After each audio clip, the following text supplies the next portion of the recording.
These questions are crazy. Hello and welcome back to the Manga Education podcast. I'm your host, Brandon Chen. I am a writer-producer for the manga and webtoon space. I run a studio, Inspired Productions. We create series that are usually original. The successful ones we try to take to animation or transmedia. And I pretty much make these videos to answer questions because there's not a lot of education out there around the manga webtoon space. And so yeah, I make these videos to pretty much to answer your questions that you submit directly on social media. So before we get into it, make sure to like for the YouTube algorithm. It's a really free way to support the channel, and subscribe if you want to be able to watch more educational stuff that I put out, answering your questions and all that kind of stuff. And so when we're getting into the video, I always answer the Patreon questions first. And if you guys didn't know, Patreon is where I put like a lot of my deeper dive stuff, more stuff that's behind the scenes, tips, scripts, that kind of stuff. So if you're interested in that, it's a great way to support my studio, my team, and it's a great way to learn more about the behind the scenes and that kind of stuff. So Victor Travis from Patreon asks, how much do you commission on webtoons such as Double Kill since they're bigger projects needing multiple people to even studios? That's a great question. I can't give you an exact number because I'm under NDA, but I will say that there are certain genres and certain styles that require less intensive art and therefore a lower budget. So a good example would be romance. Because there's not a lot of action or big explosions or even like a strong need for intensive backgrounds in romance series, usually those budgets can be leaner and you can actually execute a series, which is quite interesting because romance is the biggest genre in webtoon, one of them, and it's also one of the cheaper ones to produce.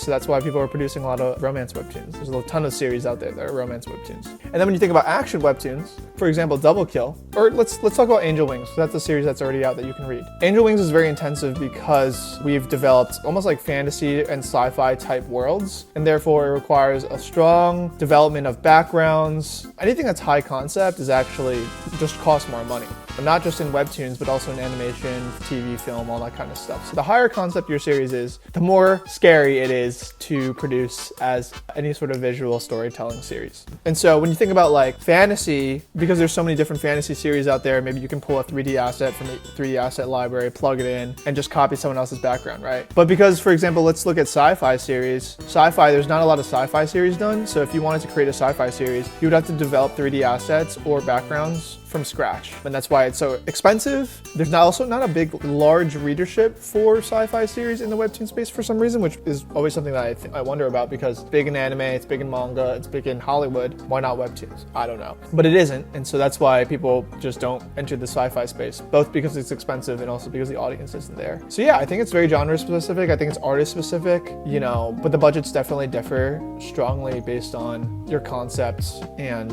all that kind of stuff. And here's the thing that I've noticed a lot recently is that it can look super good, but having the craziest looking series also doesn't necessarily mean that everyone's going to read the series either. And this is what everyone's thinking about in animation and film and TV. It's this balance of finding series that look really intensively good, high concept, all that kind of stuff, but also can find its audience so that you can make obviously a return on that investment that you put into making your series look so good. Your second question, Victor, is how do you communicate ideas when artists get confused on certain panels or concepts in general?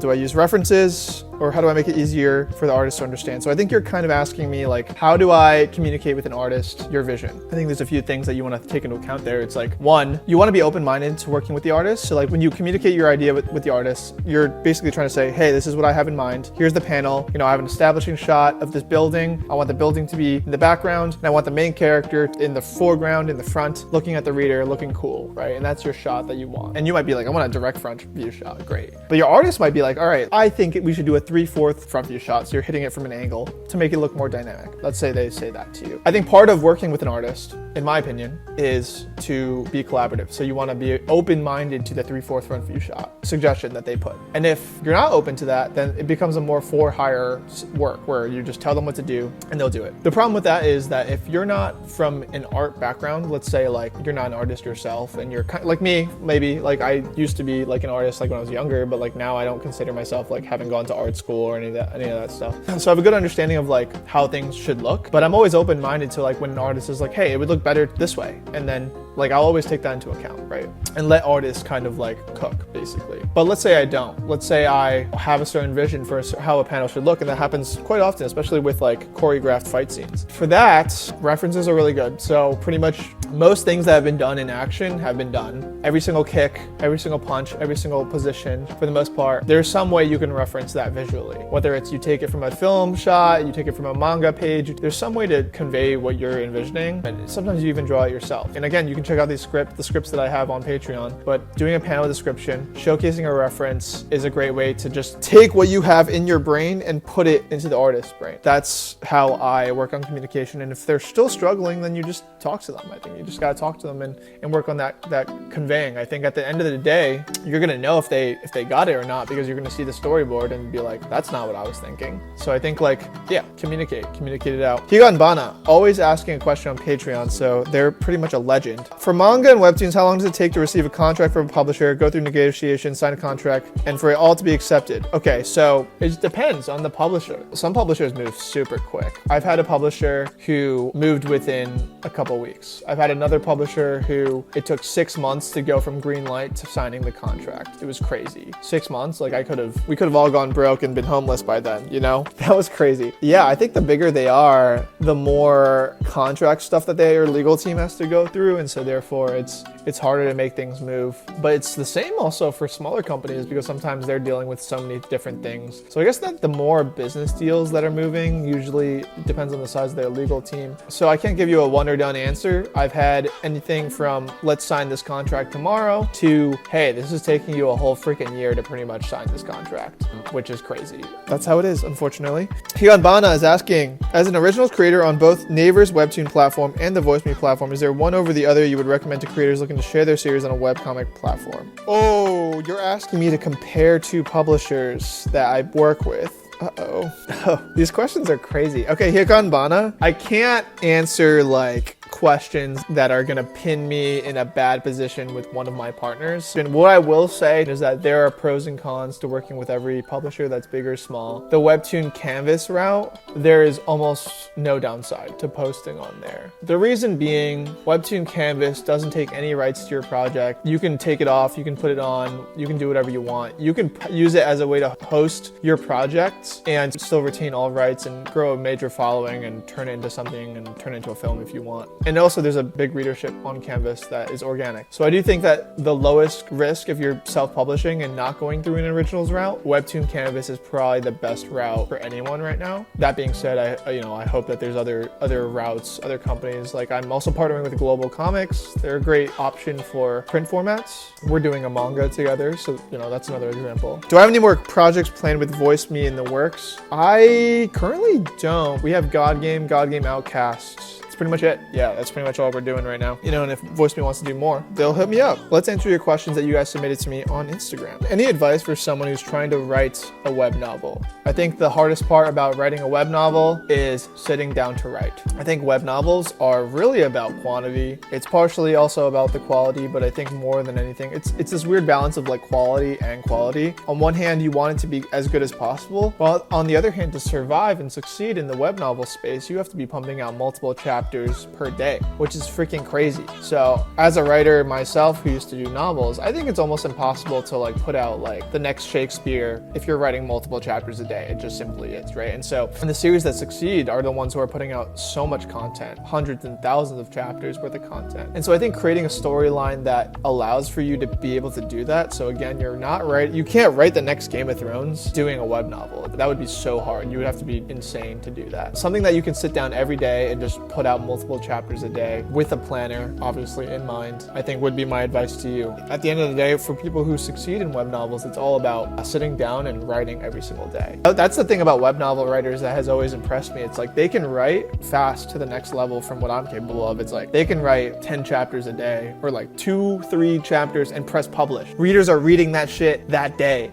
fucking crazy. I'm an author and an artist. What are some tricks to get back in the flow when you get stuck? I've said this in multiple other Q&As, but the best thing to do is really just like take a break, watch a movie, read something, get inspiration from checking out different series or different things out there. You know, when I watch something that's really cool, I'm always like, damn, I really want to sit down and write something as cool as that or create something as cool as that. I think you can also just get inspiration from taking a walk, having your thoughts to yourself, working out, all that kind of stuff. So I think living life is a great way to just like recharge your brain, reset your brain, and then get yourself back into a thinking mood. And then also consuming things so that you have more input so that you can then jog more inspiration. How do I learn to reach out to artists and market myself? Things like this. So I'm making this video not only because I want to help people, but also a side thing of this is that it also helps to market myself. So because when you're watching these videos, you're also like, what is Brandon, what are his series? Well, I wonder what he's doing, all that kind of stuff. So I think, yeah, putting yourself out there, marketing yourself, putting videos out there, to sharing the world with what you're doing, and then yeah, just being able to reach out to artists. I think my ability to reach out to people has always come from my background in finance and consulting, which is where I had a lot of like colds, calling and networking and all that kind of stuff.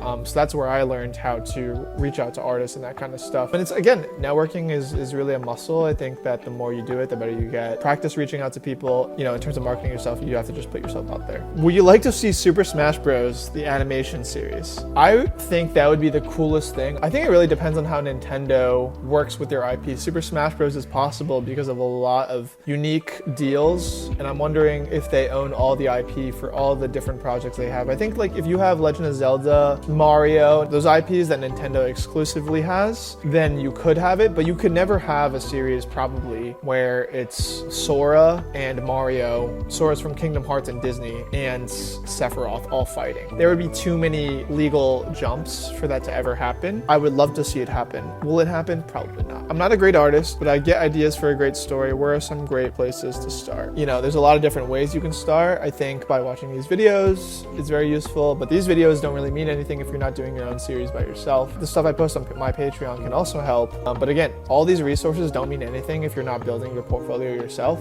And so for me, when I was building out my portfolio, I was starting off as a novelist. When I was 14, I flipped a coin to decide if I was gonna be a writer or an artist. I landed on writer, quit art, went all in on writing, published novels from 17 to 22. So I published 4 novels, and then eventually shifted over to the comics and visual storytelling space after that. But writing novels was what taught me how to learn how to write in story structure. And again, learning how to write a lot, even when I didn't feel like writing. So a lot of discipline I attribute to my experience writing novels. And then I started to reach out to artists and work with them on projects that were, you know, one-shots and shorter series, and then eventually landed my first serialization deal after doing that for a really long time. So, you know, I think a good place to start would just be by starting to write something, whether it's a script, whether it's a novel, whether it's something, building your portfolio, hopefully documenting your journey. Again, like the marketing thing, like you need people who want to take a chance on you and people who are following your journey and becoming fans of your work. The current space is so interesting because the more people who read your work and the more of a following you have, the more likely they also are to give you a deal. There's actually a lot of benefit to like having a brand